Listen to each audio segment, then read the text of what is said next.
ఎలాంటి మేలులు అంటే, చదువుకున్నటువంటి యోహాను సువార్త 8వ అధ్యాయము 31వ వచనంలో చూస్తే, నాకు శిష్యులై ఉంటారు. దేవుని వాక్యాన్ని మనము ధ్యానించడం ద్వారా మనము దేవుని యొక్క అనగా యేసు ప్రభు యొక్క శిష్యురాలంగా ఉంటాము.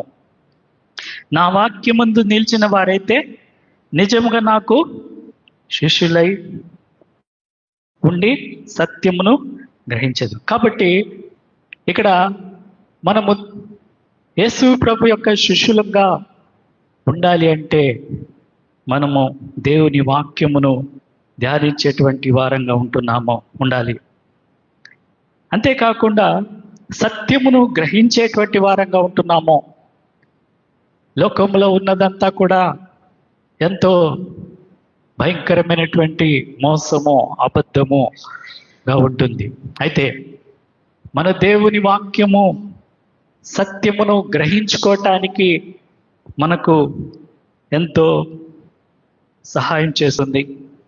యోహాను సువార్త 17వ అధ్యాయము 17వ వచనంలో ఉంది, సత్యమందు వారిని ప్రతిష్ఠ చేయము, నీ వాక్యమే సత్యము. ఎవరంటే సత్యము? నీ వాక్యమే సత్యము. దేవుని వాక్యము ధ్యానించేటువంటి వారు సత్యమును గ్రహిస్తారు, సత్యములోనికి వస్తారు.